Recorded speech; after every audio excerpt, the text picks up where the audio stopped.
Hi everyone, welcome to Cracku. In this episode, we are trying out a podcast named Mentor Diaries. And through this episode, what we are trying to do is answer the major doubts and questions which are coming from our students. So we have a one-to-one mentorship program from Cracku, and we have a lot of frequently asked questions which are coming to our mentors. So what we try to do in this episode is to compile a lot of questions which are frequently asked and try to answer them with Maruti Sir. Hi everyone, welcome to Cracku. This is Mentor Diaries, a podcast series that we are starting so that we are able to answer a lot of questions which are coming from our students. So in this episode, I've compiled a list of questions which we have taken from our mentorship program. So we have a one-to-one mentorship program from Cracku. So here we have Maruti Sir today so that we are able to answer a lot of questions from Sir itself. So welcome, Sir. Yeah, hi guys. For people who don't know, we have recorded this 2 days back, but the audio was not good. So we are recording all the answers again. So yeah, very happy to be here and doing it the second time. Yes, sir. So this is the time of June and people are going to college who have got the admit. That's a good time. And other set of people are going to start their preparation for CAT 24. So some people would have already started from say January and some would be starting from June onwards. So how to plan from this point towards the CAT? So I would look at it as two different sets of people. If you have already started your preparation, if you have some sort of a momentum or a schedule going, just continue with it.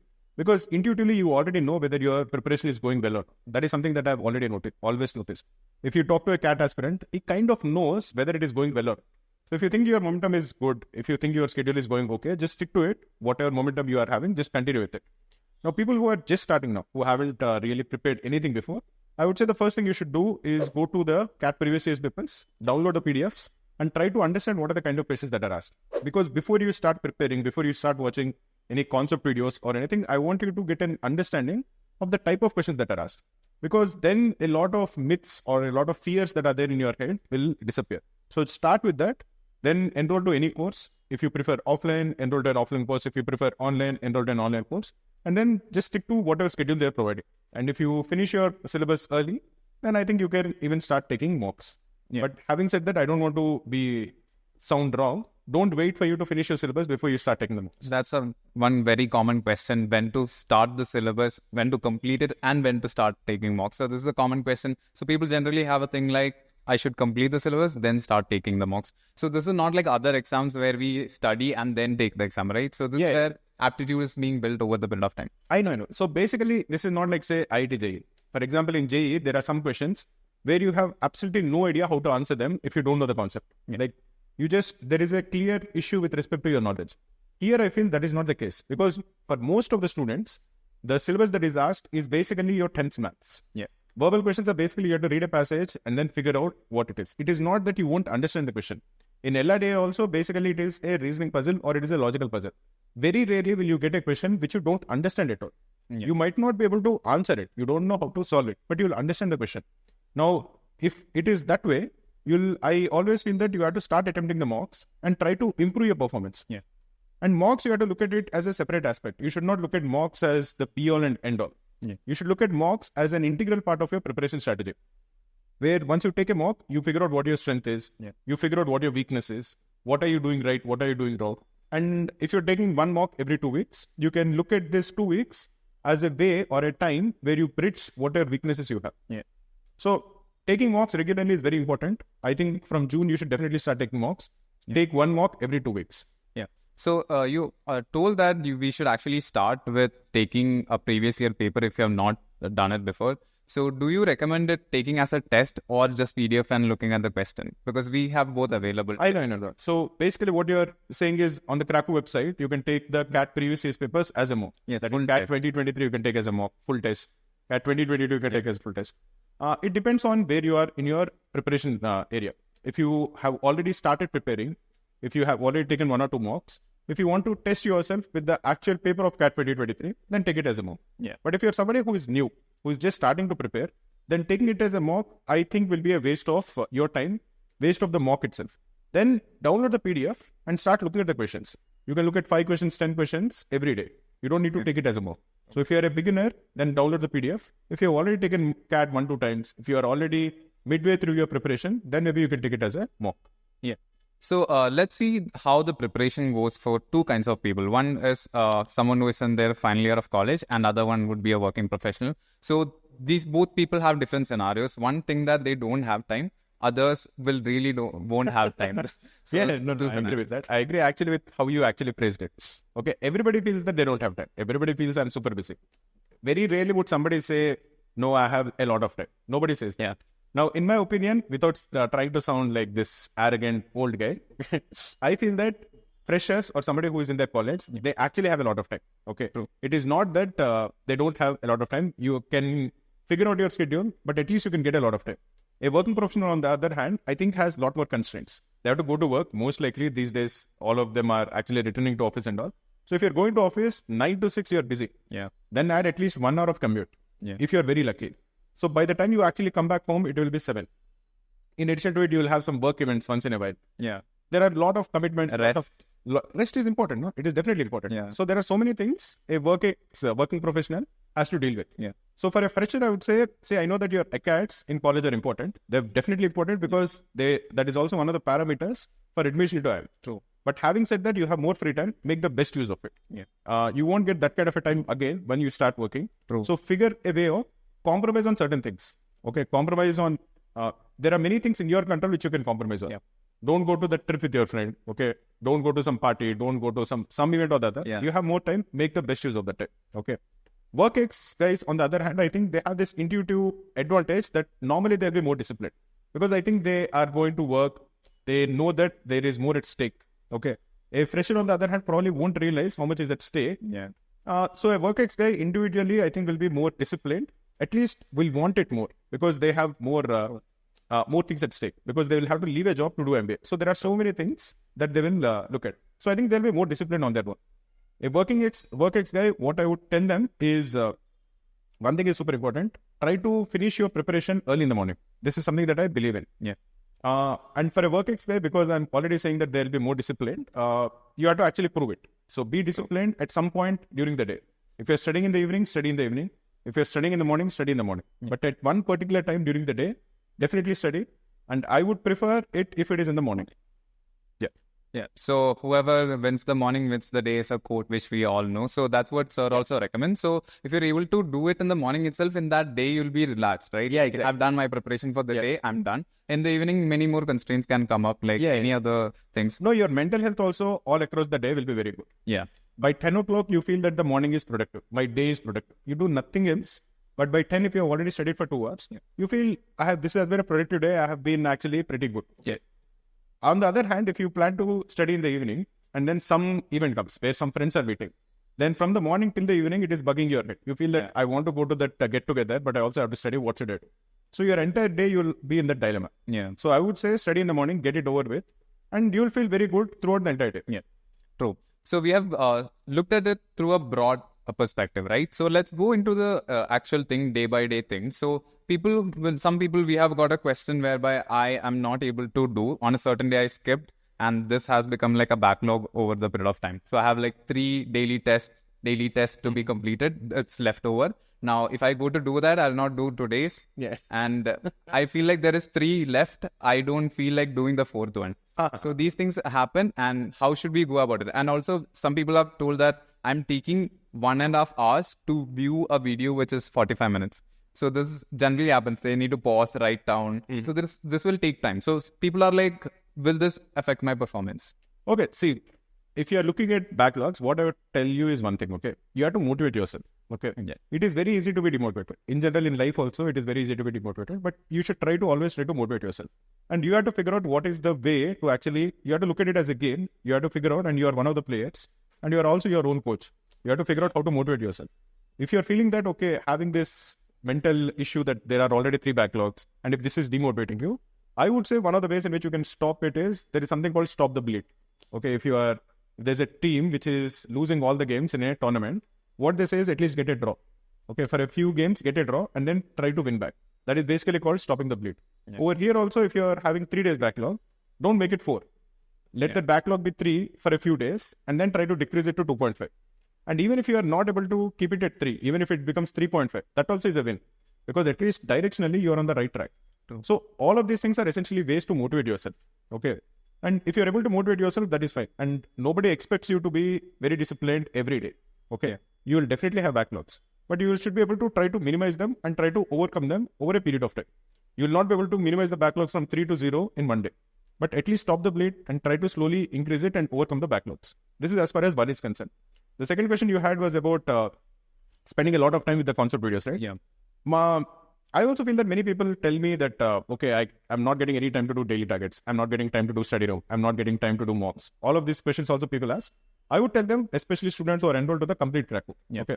Where every day we send you this list of tasks you should do. Every day in the morning we tell you, okay, this concept video you should watch, this test you should take.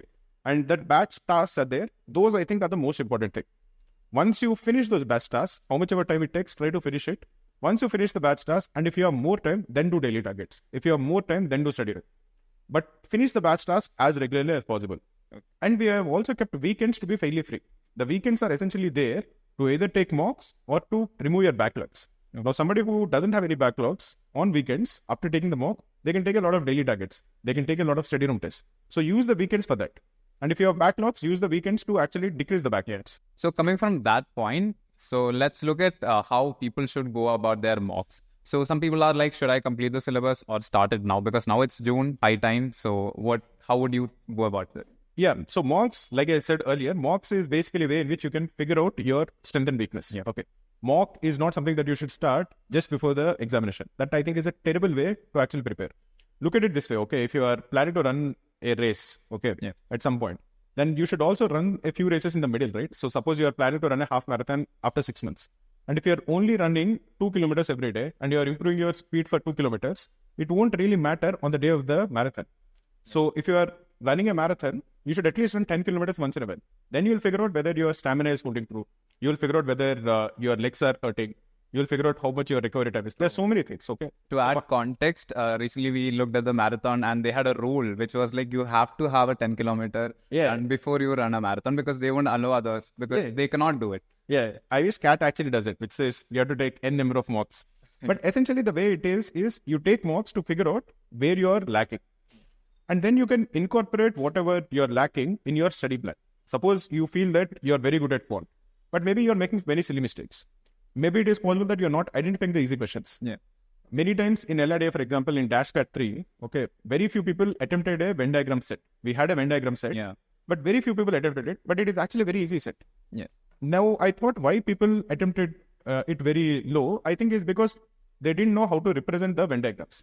So basically, there is a conceptual lacking. Now, if you have that kind of a lacking, you won't attempt it. And if you don't take mocks, you won't realize what you're lacking. So taking mocks regularly is very important. Don't give too much stress or weightage to the mock or the mock score, but take the mock. Make it a habit, make it a process. So some people will be preparing together with peer groups. So this will be like, okay, if I take the mock, if my scores are low, they'll come back. So let me just not take it and tell them that I did not do it. So that's something which people do. I did not take, so how can I tell you my score? No, don't tell your score to anybody. So that's nobody is asking you for your score. You can actually tell your friends that I didn't take the mock. Nobody is bothering you. And comparing mock scores also is like super childish. You're not in your 6th standard, okay? But people still do it. People still do, but you should do it again. Basically, everything is a way to motivate yourself. Yeah. I believe life in general is dependent on how well you're able to motivate yourself. Yeah. So if you're able to motivate yourself, you should do it. Many people compare scores also. I think subconsciously they want to motivate themselves. Yeah. Where they want to get competitive so that they will work harder and study better. But if that comparison is not working for you or it is demotivating you, then don't do it. So this is a basic thing which everyone has in their friends group. And Sir is actually clearly saying that if that particular action is not leading to motivation, just leave it there and focus on what will motivate you over a period of time. And one fact is that over the period of time, the mock scores or the fluctuations won't matter because on the D-Day, it can be favorable for you or not. So these things... In general, what I notice also is your mock scores, there is something called average and there is standard deviation. Yeah. Basically, your mock scores on an average should continue to improve, okay? But your standard deviation should become less. What I mean by that is, suppose you have taken 5 mocks today, okay? Hypothetically, you have taken say 5 mocks this month, okay? Your average percentile is say 70, but the highest percentile is say 80 and the lowest percentile is 60. So your average is 70, but your standard deviation is say 10 because it is varying from 80 to 70 and 60. Now, as you keep taking more and more mocks, and as you come closer to the examination, that is, as your competence improves and the number of mocks you take also improve, your average should increase. Yeah. So from 70, it should become, say, 80. And your standard deviation should decrease. So from 80, it should go to, say, 85 to 75. Yeah. So your average should increase and your standard deviation should decrease. This is overall. This is an ideal situation. If this is happening, that is fantastic. Then don't worry about the highest you got or the lowest you got. Your average should continue to increase and your standard deviation should decrease. Yeah. That, I think, is a general heuristic that you should keep at the back of your mind. Yeah. But don't worry about individual mock scores. Don't even worry if one mock went terribly wrong. That is very possible, very likely. Many times, a mock, you are not able to replicate how you actually feel on the day of the examination because you are not that motivated. There are many things that affect. Yeah. But it should not become a habit. 1 or 2 mocks going haywire is fine, but your overall trend should be positive. Yeah.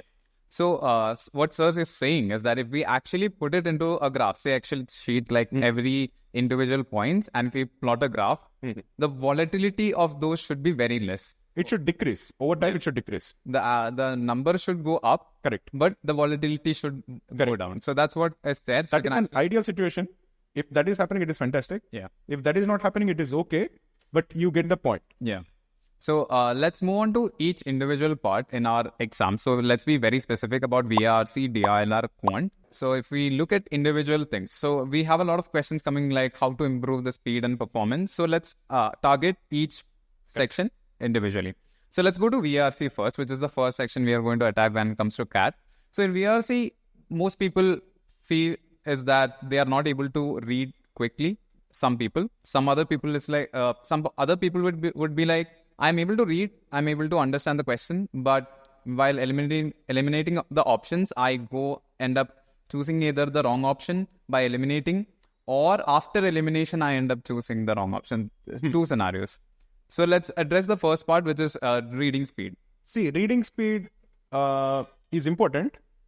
Additionally, there's one more thing that people often ask me also, which is that is my vocabulary super important? Okay, yeah. Should I mug up a lot of words? I would say reading a lot of words or mugging up a lot of words is immaterial, absolutely useless. Don't waste any time on it. It can help, but not... I don't think it will help also. Basically, you have to look at the cost and the time. Yeah. Okay. Cost-benefit analysis. Yeah, so it is not at all important. But coming back to the reading speed is definitely important. But more specific than reading speed is how well you are able to comprehend. So if you're reading something and you understand 60% of it, but then you have to go back to read it again, your reading speed is basically half of it. Yeah. But even if you are reading slightly slower, if in the first graphs you are able to understand everything, you're able to comprehend everything. So basically you are able to understand, there are say 4 paragraphs, you're able to understand the idea of the first paragraph. Did the author actually introduce the point? What is the idea of the second paragraph? Is he negating what he said earlier? Or is he adding something more to it? What is the idea of the third paragraph? If you're able to understand all of it, what is the use of each of the paragraphs in that passage in one go? Even if your reading speed is low or slow, it doesn't matter. Okay, that I think is a fantastic habit to have. So when you're reading a paragraph, when you're reading a passage with say 3 or 4 paragraphs, you should understand the importance of each paragraph. Yeah. Once you get it, I think you'll do very well in RCs. Okay, and in general, to improve in VA verbal ability and reading comprehension, RC I think is super important. Yeah, RC I always consider is the fountainhead for your VARC preparation. Also, the weightage is also more for RC. 100%. Now, because the reason for that is because as you keep getting better and better at RC, like I mentioned that if you're able to understand the importance of each paragraph, you'll also understand how the author has phrased the sentences. The structuring of the lines and passages. The structuring of the lines, the structuring of the passage, all of this, you will be able to appreciate better. Yeah. This will translate to better performance in parajumples. Yeah. Because now you can see the connections. You can see that, okay, this line and this line go together. Form a pair. Yeah. So this pairing can be, we can actually identify the pairs if we are able to read more and understand. And if we generally understand a lot of how authors phrase it general, we can actually form pairs better. Yeah. So that is definitely there. Even para summaries, if you are able to, like I mentioned, if you are able to figure out the importance of each paragraph, you will do well in para summaries also. So many of these things you will improve if you keep getting better and better at RC. So focus mostly on RC. Yeah. Now the next follow-up question will obviously be, okay, how can I actually improve in RC? So before that, Sir told about para summary, right? So we also face a lot of doubts. We see a lot of doubts from students where one option will be what the author is explicitly stating, but he will be actually intending something, right? So metaphors and all. So the author is saying this, why are you not choosing the option? But actually the author is meaning this. Correct. He's saying something, but the meaning is something. So he's intending to say something, and that's only possible when you try to understand what he's actually tell you. Correct. So this actually will improve through a lot of reading and also practicing RC a lot. So para summary will naturally come with practicing RCs, right? Yeah, definitely. Like just by reading a lot, your para summary will be better. You'll get better. Because like I was saying, if you read a lot and every time you read a paragraph, if you try to understand what is the point of this paragraph, why did the author write this paragraph? So most of the time, if you're reading good content, okay, well-written content, every paragraph, every line is written with a purpose. Yeah. Once you understand what is the purpose of this paragraph, you will intuitively keep getting better and better at para summaries. So the whole point of doing well in VARC is reading a lot and a lot of good content. You know the good content that I always mention. There are many of these passages like Aeon Essays, Hindu, Indian Express, Guardian. Many of these, just read 3 or 4 op-eds or editorials every single day. Make it a habit.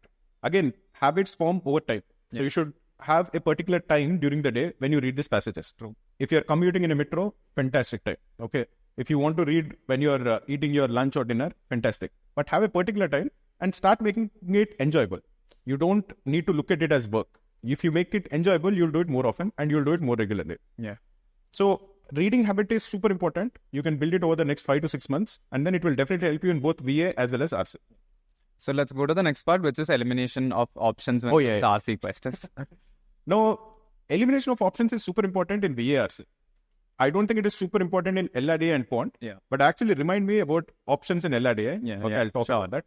So in general for VARC, elimination of options will be super useful. Because in VARC, it will not happen that any option is 100% wrong. Okay. For example, if you're looking at an RC, one of the questions that was asked is, which of the following options is the author most likely to agree with? Then you're given 4 options. No option will be there where the author will 100% disagree with it, or which is completely contradicting what the author has said.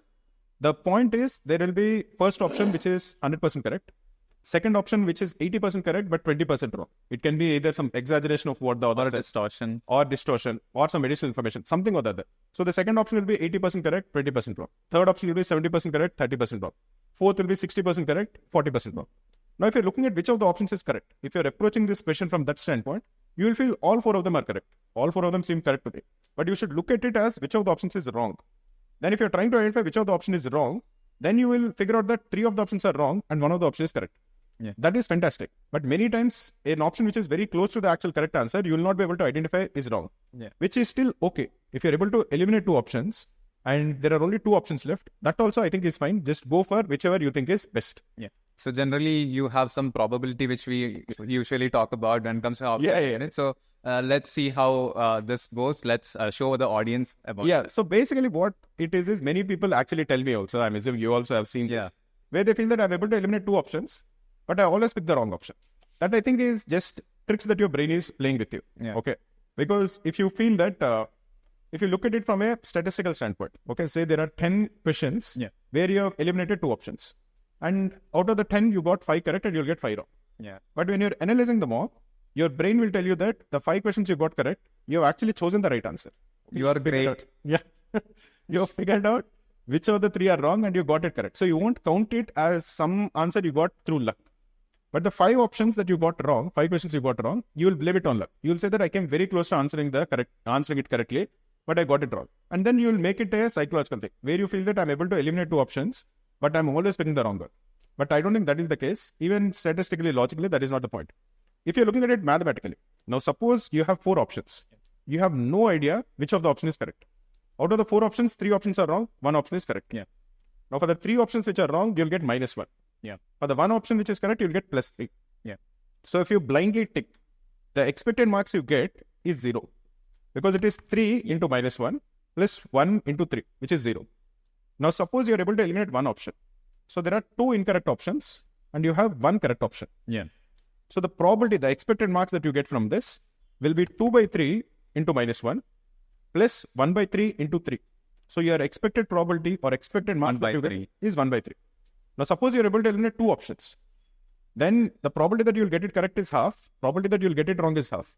And if you get it wrong, you're losing -1. If you get it correct, you'll get +3. So your expected marks will be 1 by 2 into -1 plus 1 by 2 into 3, which will be basically 1 mark. Yeah. So if you're able to eliminate 1 option, you should definitely go for it. Okay. You just tick something blindly also is fine. If you're able to make an educated guess, it is even better. Yeah. So from that, what I immediately got is that you should be able to eliminate the wrong option only. And by any chance, if you eliminate the right option, that's like the numbers would go very bad. Yeah, but you have to trust yourself. You should have confidence that comes through practice. That comes through practice. Yeah. And confidence is super important. Yeah. Basically, if you don't feel confident, you repeat reading the same thing again and again. What I notice is, if you don't trust yourself, you feel this is correct, but you have to cross-check again and again to ensure that you are actually not making a mistake. That wastes time. Yeah. But if you're confident, you believe yourself and you tick it and you go forward. So confidence is super important. Yeah. So if I take a specific example of a question in RC, if someone is pointing to a certain part, it's better to go back and come, right? Yeah. Sometimes I do that. Many times I do that. That will improve accuracy. But in general, we have to, if they ask a general question like what is the main author, like main point of the author, we have to understand the gist. Correct. Reading the whole path, it's the second time is not possible. So that's how we have to approach it. So I think most of the answers of the VARC have been. One more thing with respect to VARC, what I would tell you is, don't go back to the same passage. Yeah. The RC, you are not going to get time to come back to it. Okay. So don't mark it for review and go forward. Okay. You can do it, but mark something and then go. Because you will rarely have any time to come back to it. Yeah. So if you look at a question, either you're answering it then or you're not answering it. You should have that strategy that way. You should not waste your time coming back to it again and again. So if we improve the reading speed, it's fairly possible to attend actually all the questions, right? And RC, VARC. All the questions I think is difficult. For a normal person, I think all questions is difficult. With good accuracy, I think is very difficult. But attempting, like going there, seeing the question. Most people leave some question without being able to reach there. That depends. On VARC, I would not recommend you to target answering all the questions for many reasons. Because I think that will also add stress, add panic. Okay, that I don't think is a good strategy. You have to take into account the exam pressure that will be there on you. Okay. Yeah. So you don't want to feel on that day that, okay, it has been 15 minutes and I'm still in the first RC. Because for some time you might go blank. There are many things. So I would tell you to play safe. Don't worry too much. A good attempt for somebody who is targeting, say, 95% plus is 3 RCs and all verbal questions. You can leave 1 RC. That is fine. Okay. If you have time, then attempt the last RC. Yeah. Don't worry. Like I mentioned earlier, if you're able to eliminate one option, it is still positive. Okay. So even if the 4th RC, you have only say 4-5 minutes, you don't have a lot of time, still you are able to do some half-hearted effort is also still okay. That is how I approach VARC, where I want to give good effort for 3 RCs, attempt all the VA, and the last RC I won't have time, but I'll do some half-hearted effort. Okay. So in general, we have a lot of questions coming up. So I feel like people would really know by themselves, right? How many questions they can attempt. If you've taken enough mocks, your strategy will be completely there. So you'll know which RC to attempt first, how many RCs to attempt first, should you attempt verbal first. All of this should be already encoded before you go to the examination. Yeah. So we cannot actually give a strict idea or plan how to go about VARC. It comes through practice and everyone will have individual... Correct. So my plan is simple. Okay, for me, VARC, first of all, I go to the center half an hour early because VA is the first section. So you want to be calm. You don't want to panic. So I am calm by the time the exam actually starts. Okay. And I'm also fresh. So I want to attempt RCs first. RCs are more intensive. Like I mentioned earlier, once I read it, I want to keep hold of the information that is there. I don't want to reread the passage again and again. Yeah. It involves a lot of concentration, which is also tiring. So I initially want to get as many RCs out as possible. What I've noticed is I'm able to do 2 RCs with good accuracy at the start. Then my brain needs some rest. Yeah. It can't focus that much. Then I go to some VA questions, which I think are slightly like less intensive. Even if I miss something, I reread, it's also okay, those kind of way. Then I attempt say 4 VA questions. I come back to the RC, 3rd RC, I attempt it, and then I go back and finish off all the VA questions. By this time, I have very little time left. Typically, I'll have around say 4 minutes left. Yeah. Okay. Then there is 1 RC left. There is not enough time to attempt it, but I roughly go through it, try to figure out which of them is correct, and then I put a half-hearted effort, try to eliminate 1 or 2 options, and then go with it. Okay. The last 4-5 minutes of VA is also when I'm kind of mentally checked out. The 4-5 minutes of VA, I'd say. Because DA is the most important section. Like I always tell, in DI, it is make or break. So I don't want to feel like super panicky when DI starts. If you do some last minute salvaging of efforts in VA, you will have that adrenaline crash. So when DI starts for the first 4-5 minutes, you can't really think properly. Yeah. I don't want that. So the last 4-5 minutes, I kind of attempt some RC, but it is a very half-hearted effort. And I try to get the best. So that's about it. So let's, with that flow, let's go to DILR. So in DILR, we don't have a fixed syllabus. So that's what is affecting a lot of people, where to start, how to start. The best place to start preparing for CAT DILR logically also, is CAT previous papers. Yeah. They are a very good resource of very nice LRD assets. And there are a lot of them available for free. Yeah. Okay, if you have just started your preparation for CAT and you're looking for good LRDs, okay, if you look at CAT 2023, there are 3 slots. Every slot has 4 LRDs. You multiply it with the number of years from say CAT 2007 or CAT 2018, so 7-8 years into 12 sets, you have close to 80 to 90 sets available for free. And they are actually CAT sets. So nobody can actually say they are the best because they are actually previous year's CAT papers. So my advice is very simple. Download the PDFs if you have just started preparation. All of those previous year's papers are available for free on our Cracku website. Download the PDFs. Every day, try to attempt 2 or 3 LRDs and give full effort. It should not be that you are just looking at the video solution. For all of this, we have uploaded video solutions also, but don't look at the video solution immediately. Give a good effort, spend 30 minutes, 45 minutes in trying to answer. Yeah. Then if you look at the video solution, you'll remember the video solution better. Okay. Otherwise, you'll just forget the video solution after 2-3 weeks. So if we put in the effort and work on it, it'll stick to our... Correct, 100%. So that's better idea. Then you'll even figure out my way of actually answering it. Then you will remember that, okay, maybe this was a point that I missed out when I was trying to solve it. Yeah. And you'll never forget it. At least for 6 months, 7 months, it will stick in your brain. Yeah. So that's about DILR. So in general, we cannot say how to prepare. You just start it and see how DILR really... Solve as many sets as possible. Solve all the previous year's papers, LRD sets. They're very, very useful, very, very important. Yeah. There are video solutions available for all of them. Do it. In addition to it, if you're enrolled to the Cracku daily targets, every day we give you 1 LRDA, 1 quant test and 1 verbal test. Yeah. And they're taken by thousands of students. I think yesterday the number of daily targets taken was more than 5,000. Yeah. Thousands of students take these tests every day. And it helps to build consistency throughout. Consistency. And I know the kind of sets that are asked, okay, in the daily targets. They're pretty good, very diverse. Yeah. So it is a very good resource for you to practice LRDs. And essentially, if not Cracku daily targets, some other resource where you practice a lot of LRDs. Yeah. Practicing a diverse set of LRDs is the only way you're going to improve. So what we make it easier for students to select question, because if you are someone who is working, there are already questions ready for you to practice on that day when it comes to daily tests. So that's why we actually put in a lot of effort into daily tests. Yeah. So in general, if you're looking at the exam strategy on that day, once DILR starts, okay, you have 40 minutes. Yeah. Once you have 40 minutes, I would always ask people to go through all the 4 sets. Go through the 4 sets, try to place them, try to place each set. Is the first set an arrangement set? Is the first set a scheduling set? Is it a difficult set or an easy set? Or a games and tournament. There are different types of LRDs. Venn diagrams, like I mentioned earlier. Yeah. The point is, if you have solved a lot of LRDs, you'll be able to place this very quickly. Yeah. You'll figure out that, okay, this seems similar to some LRD I've done earlier. I like those kind of LRDs or I don't like those kind of LRDs. Yeah. So if you're able to place them properly, your set selection will improve a lot. So it is important for you to solve as many LRDs as possible. So I want to remind you of the option elimination in CA. Yeah. So option elimination, for example, even today, like I took the DashCat 3 LRDA. Okay. That was prepared by Sally, so I took it. Now I got stuck in one of the sets. That was a Venn diagram set, but I got stuck in it. So I was not able to progress further. But what I do, normally I do it even in the examination, is then I look at, basically I got an equation. One of the equation I got was say A plus 2C is equal to some number, some 100 or 200. Now in one of the questions, they asked what is the value of A. Now you have 4 options. When you are looking at the 4 options, I already know that A plus 2C is a particular number. Yeah. But in the questions using the 4 options, I can get a value for C. And I already have some limitations for C. When I'm solving the question also, I know that C has to be greater than say 10. C has to be an odd number. C has to be an even number. So I have some idea about C. But when I'm looking at the question and I'm looking at the 4 options, I get much more information. You see what I'm saying, right? Yeah.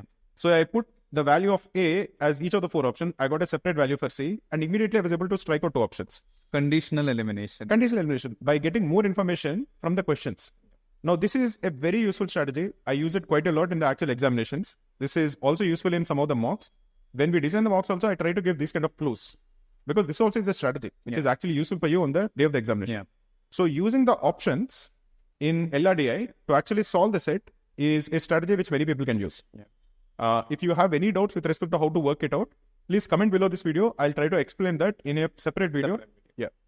So that's about the mock testing. So we have talked about DILR. So let's talk about quant, which is like a nightmare for a lot of students, especially some non-engineers in general.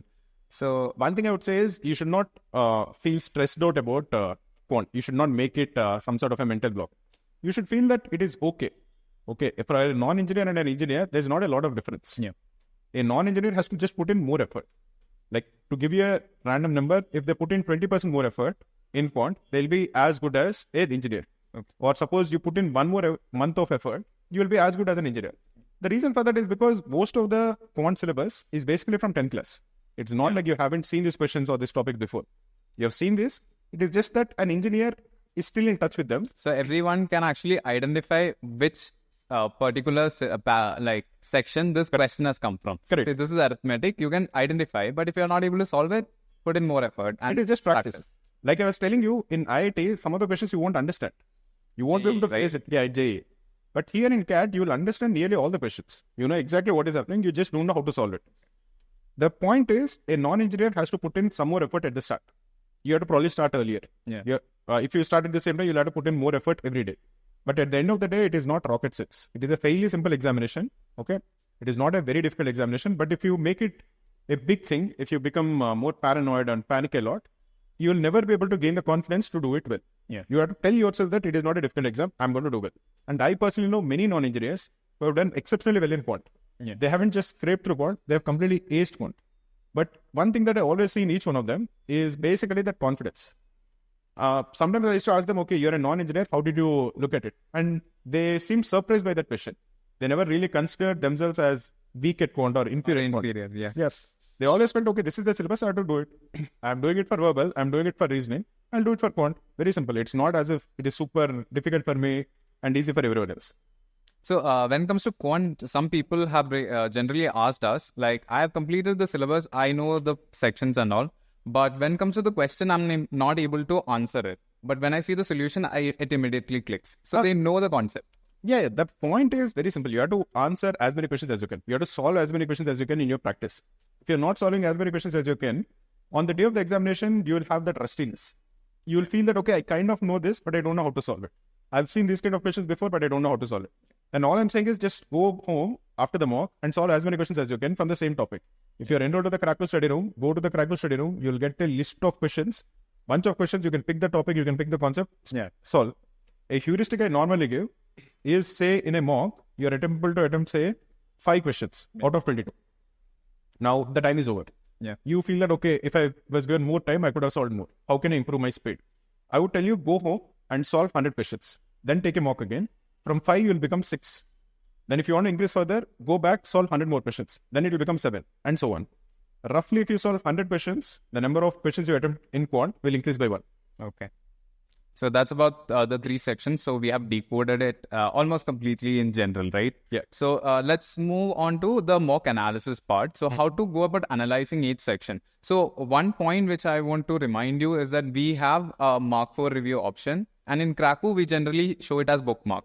So we can actually come back. If we talk about VARC, we can generally understand whether it was a guess or not. If I mark it up and go. Yeah, this is very interesting. So whenever you feel that, okay, I'm able to eliminate 2 options, mark it for review or bookmark this question. And when you're analyzing the mock, you can actually see all the questions. Whether it was a guess. Whether it was a guess or not. Then it will be very clear. And I'm quite certain, if you're able to eliminate 2 options, the probability of getting it correct will be 50%.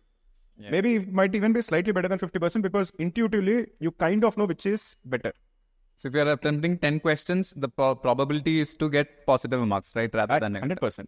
Yeah. So if they say 10 questions you mark that way, my belief is 6 of them you'll get correct, 4 of them you'll get wrong. Yeah. So that's about it. So let's go about answering a very common doubt or question from students is that I am feeling a bit anxious while taking the mock test, or on the D-Day it's a separate thing, we'll talk about that, but mock test. Mock test, basically you should not put a lot of emphasis or weightage on mock, but again, you should give the mock with all its seriousness. Yeah. This might seem like a dual language, but it is all about, again, gaming yourself. You should take the mock very seriously at that time, because only if you're taking it seriously will it have a lot of weightage. True. But you should not care at all about its score, because at the end of the day, nobody cares. It has no weightage, no importance at all. So getting anxious about a mock is so counterproductive because it will stop you or hinder you from actually taking more mocks. So just ensure that it makes no sense. Okay, you should first realize that becoming anxious about a mock or a mock score is not at all useful. Yeah. One way to deal with it, like we discussed earlier, is don't share your mock scores, whether it is good or bad, with anybody. And don't be attached Totally attached. scores. Be detached. Like karm karo, phal ki chinta mat. Yeah, totally. If you don't focus on the scores and just focus on the process, that will be better. Focus on the process, it is always useful. You have to take one mock every 2 weeks. The scores doesn't matter, the percentile doesn't matter. You have to analyze it to figure out your weakness and then focus on improving there. Yeah, so we need to look at mocks very objectively, like this is a thing which I should do so that I am able to understand my weakness and move forward. That's it. That is the only point of taking mocks. The percentile score, all of that is immaterial. You have to just figure out your areas of weakness, so you should take mocks. So don't procrastinate on taking mocks, which a lot of people do. Just take it as a process and you will be getting better. So on the D-Day, there will be anxiety. And on the D-Day, there will always be anxiety. I know many people could not sleep the day earlier. I know that. It is very common. If you're feeling that way, there is nothing wrong with you. If you're able to get a good night's sleep, fantastic. Even if you're not getting a good night's sleep, that is completely understandable. That is happening to so many people. Okay, on the one day before the examination. But what I would still tell you is still sleep. Try to sleep.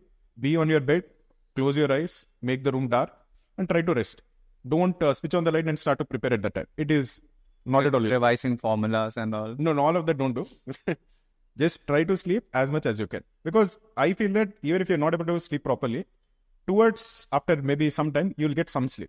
If not for 7 hours, you'll get it for 3 hours or 4 hours. That also is quite okay. Second thing is, to fall asleep, there are many tricks. Again, this is a calming technique, which many people use even to fall asleep. If you're not able to fall asleep because of anxiety, you can do your breathing exercises, your pranayama. Focus on your breath. Focus on taking, inhaling and exhaling. If you're focusing only on your breath, you'll actually be able to fall asleep quite quickly. Okay, so try to do that.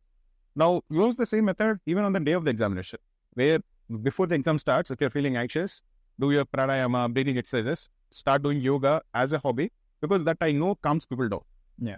And also be strategic. Don't go late to the examination. Try to reach the examination 1 hour in advance, at least 45 minutes in advance, so that at least there are no variables which are in your hand, which are like causing stress. Like you don't want to be stuck in a traffic jam, because that is something you can easily avoid. Also one thing, if they are getting a far off center, go and stay there. Correct. That is another thing I always tell people. If the center is very far away and if you're in slot 1, definitely book a room close to the center, sleep there. Okay, or try to sleep there, because you don't want to reach the center very tired. That is not at all useful. Every 1% counts. If you are less tired, you'll probably get 1 question more correct, which will matter a lot. Yeah. So do all of these small things. Think about how you can improve yourself and follow them. So that we are getting to the end of the podcast. So one last question would be in the end. We'll be discussing it in a few other episodes coming forward. But let's talk in general about how to go about interviews, and if there is any gap year, how to justify them. This is one common question which we have a lot. See, gap years is something that I have very strong opinions about. I feel that nobody should have a gap year on their own, by their own willful choice, and by their choice. If you are studying, if you're applying for a job and you're not getting it, I have a lot of sympathy. But if you are a fresher who has finished his engineering or her engineering and they want to sit at home to prepare for CAT, I think that is such a terrible choice. Okay. On the other hand, somebody who has worked for say 2-3 years and is quitting their job, say in July, August, to give 2-3 months preparation for CAT, I can totally understand it. Now, similar to way, I'm assuming most of the IM profs also will be there, where they also, I think, can understand if somebody with say 2-3 years of work ex, probably was very busy in his job, he wants to do well in the examination, he has already worked for 2-3 years, so he has proved that he is some responsible, committed guy who can do a job, hold on to a job. Now he wants to spend 3-4 months in preparing for the examination. I think that makes a lot of sense. I have no problem with that. What about people who go for UPSC? No, UPSC. Again, that I think is a very bad choice. A gap due to UPSC, so is this justifiable? Everything is justifiable at the end of the day, but basically it depends on you. Because then people are going to ask you, okay, probably a gap because of UPSC is probably better than a gap without UPSC. Because then at least you can show that I have a passion. I wanted to do well in UPSC, so I put a lot of things at stake. I didn't do a job for 2 years.